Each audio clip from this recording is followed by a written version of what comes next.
Hi guys. All right, so today I have a couple things I want to talk about, and the first thing is that I was almost scammed. I'm going to explain this to you guys. If you have a YouTube channel, keep an eye out for this. Essentially, there's a new scam going around where it looks like it's an email from YouTube where they're sharing a video with you updating their monetization guidelines. And you're supposed to click the link on the video, and then you click the link of a video that's in the body of the email, and then once you click on that, it's a whole just storm of really bad it's a really bad phishing scamming email, whatever. Basically, I saw the email come in, and the really interesting thing is all of my communication from YouTube or Google to do with my YouTube channel goes to a different email address. The email address these guys sent it to is my email address that's listed in all of my description boxes, the ones that if you guys send me an email, that's where I talk to y'all at. And these scammers sent it there, and not the email address that YouTube would usually communicate with me through. But nevertheless, basically, they try to send this email. I immediately realized what was going on. I deleted it. I did not click anything in the email. I blocked the sender. I'll throw a screenshot of what the email looked like so you can kind of see like what to be on the lookout for. But obviously, anytime there's an email, don't click links and do all this kind of stuff. Like if YouTube wants to update their monetization guidelines and I need to know about it, I will be able to access that through the Creator Studio, YouTube Studio. I'm not special. They're not going to send me something special to tell me about some kind of updated guidelines. So I wanted to throw that in the beginning of this video because I was almost scammed and that would have been awful. So I'm glad that I avoided that, but I figured that I could use it as a PSA to any of y'all. Anytime you get emails, I'm sure most of you guys know this, so I don't want to come off as like self-righteous or a know-it-all or anything, because I definitely don't know it all, but I do know to not click around in random emails that are sent to me. So sharing that with you guys as an FYI. Now we need to talk about this guy, Drew Parker. Drew Parker is going through something right now, and there's a lot of upset and anger being sent to him. I want to try to approach this topic sitting in the middle a little bit instead of screaming about this and being super pissed and saying I told you so.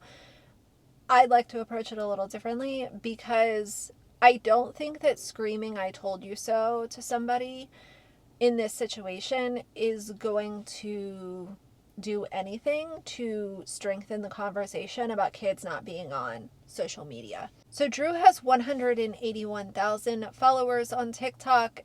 I think it was a little more, but either way, he made a video regarding a fan page of his daughter just a couple days ago, and it has gotten a lot of attention over on TikTok.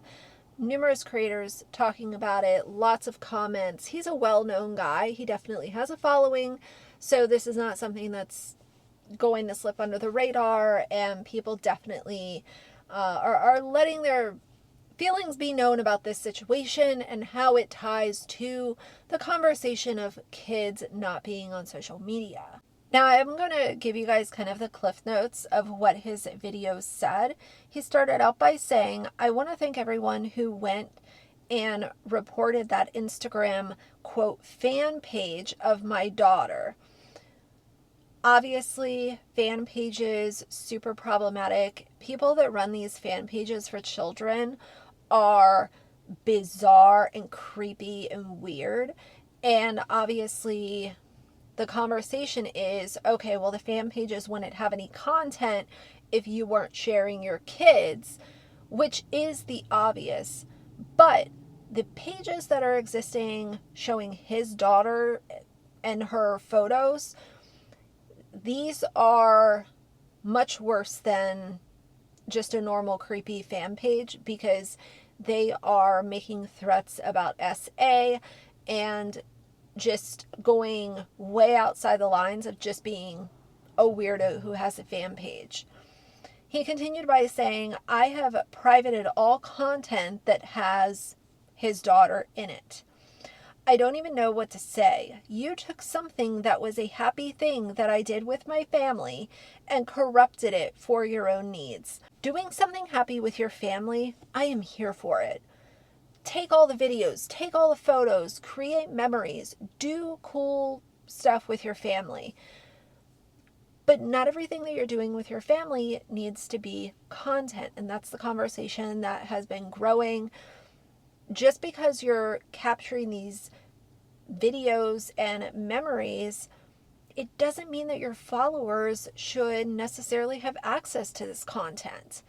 There should be things that are kept sacred. They're kept private. Once these kids get a little older and they can consent to their childhood being shared on social media, then they can share those videos themselves. But the parents sharing them for the kids who cannot consent, it goes back to the root of why people don't like family vloggers. He continued by saying, you can say it's just a fan page. It's no problem. I looked through their followers and who they followed. It's not a fan page. I'm sorry to all of you who follow me for my Peter Parker cosplay. I'll probably post more of just me, but you won't see any more of her, referring to his daughter. I want to say that you don't owe your fan base an apology for protecting your child. Your fans are not entitled to see content of your children. Just because you follow an adult who is doing cosplay, they're cooking, they're doing day in the life, they're doing beauty content, commentary, whatever kind of content someone makes. When they have children, or if they have children when they start their social media, the followers are not entitled to know the kids' names, their date of births, what they look like, what their favorite color is, what movie they're going to see this weekend. They are not entitled to that. That is something that parents decide to include their followers with. Like, we're going to go ahead and include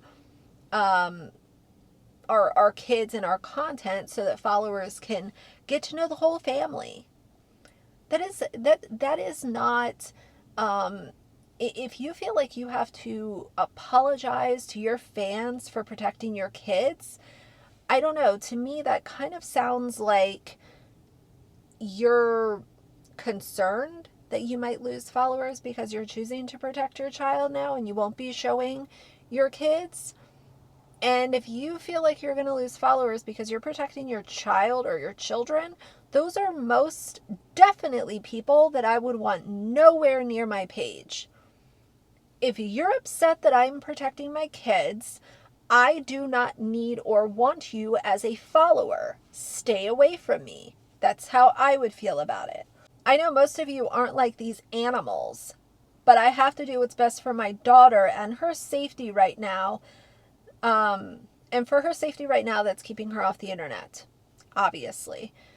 You know, to call these people animals, I know that, you know, people, it's just a label, whatever. It's funny because animals treat each other better than human beings treat each other.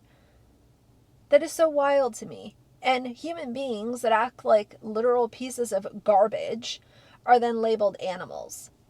But obviously keeping her off the internet is in her best interest. And if people want to leave your channel because you're choosing to protect your kids, good riddance. Didn't need you as a follower. Don't want you as a follower. Stay away from me. I just want to start out this video by thanking everybody who went and reported that Instagram fan page of my daughter. As I said in my previous post, I've privated all content that has no in it on my page. I really don't even know what to say. You took something that was a happy thing that I did with my family and corrupted it for your own needs. My daughter, man, my baby girl. And you could say, oh, it's just a fan page. It's no problem. I looked through their followers. I looked through who they followed. It's not a fucking fan page. I'm sorry to all of you who followed me for my Peter B. Parker cosplay. I'll probably post more of just me, but you won't see any more of her. I know most of you aren't like these fucking animals, but I just gotta do what's best for my daughter and her safety. And right now, that's keeping her off the internet. Now, obviously, a lot of people were discussing the fact that there are still some of these, quote, fan pages that are floating around on social media. I am not going to share any of those fan pages because I'm not trying to send traffic to these awful pages. But just know that, yes, they still exist. Yes, some of the things that they are saying on these pages is disgusting. A couple of them that I came across myself, I did report because it's just what I felt like I could do that's in my control. When I'm seeing content that's that awful, yes, I'm going to report them because nobody should be speaking about someone's child in that manner, anyone's child. Now, he also made a follow-up video, and in that video he said, he was asking his followers to not go after the creators that are discussing this as far as commentary goes and giving their opinions about it. The thing that he said in this video that I took away from it was he said, I can't remove her completely from the internet. And that speaks to why it's so important to think before you share even one image of your child. Because this confirms what I have been saying for 3 years now. Once your kids' images are out there, there's no retracting them.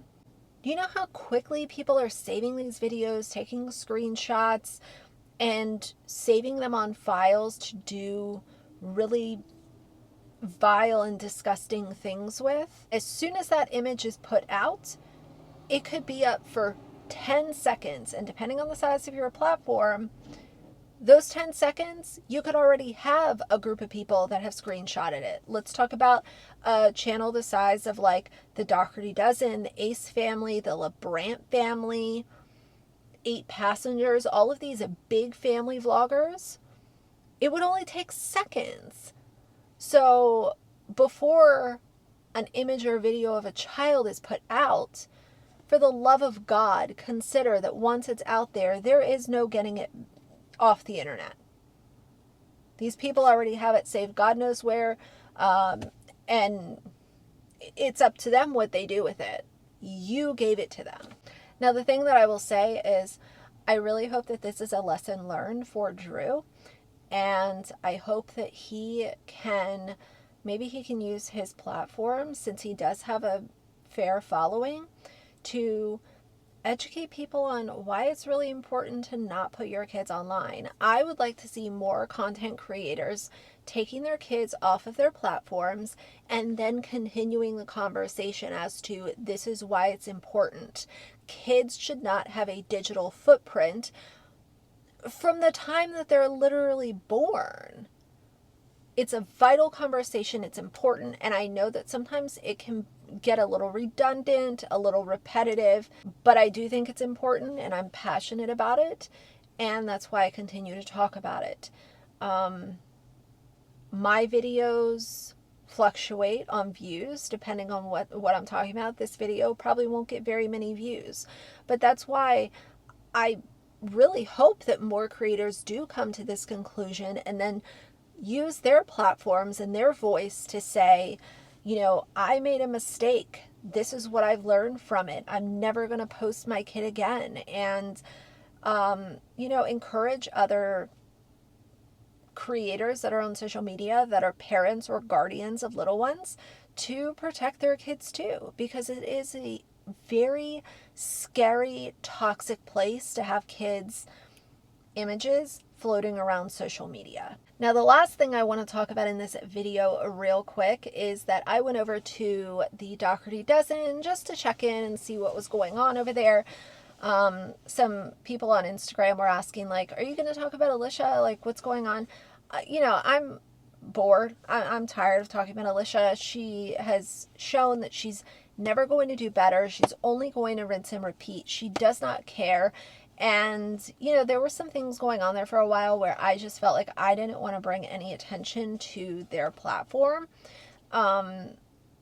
because commentary is one thing, but there's just certain things, like, I come across some stuff and it just makes me want to step away.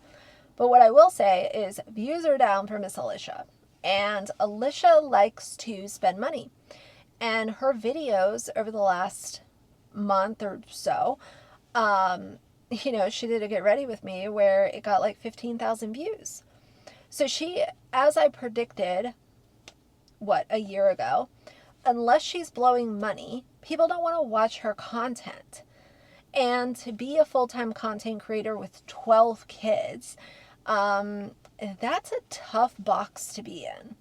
So I don't know what her game plan is, if she's just going to continue to do multiple videos a day and hope that maybe she gets a revival in a chapter 2 to get really good views. But people don't care. People don't care. Like, even when she is spending money, she struggles to hit 50,000 views unless she's spending money. And for a full-time content creator that has 1.4 million subscribers on YouTube, that is a really, really tough spot to be in. So I don't know if I'll cover her in the future. Like, if something happens that I want to talk about, I'm obviously going to talk about it. But I think the point of commentary is also to have a conversation around things that you hope might get better, and they are worth calling out and talking about. But I'm also not going to sit here and snark on her cooking or say that she's buying ugly clothes. Like, you guys already know what to expect from me. So either way, we'll see what happens. But that's going to be it for now. Watch out for that YouTube scam if you have a channel, because once they hack into your account, it's a whole thing to try to get it recovered. Yeah, I figured that I would just toss that in as a little PSA just in case. Yeah, I'm so glad that I didn't fall for that or anything like that, because that would have just been unnecessary stress. But that's going to be it for now. So if you like the video, please leave a like and a comment. And if you'd like to see more from me in the future, please subscribe. I'll see you guys soon. Bye.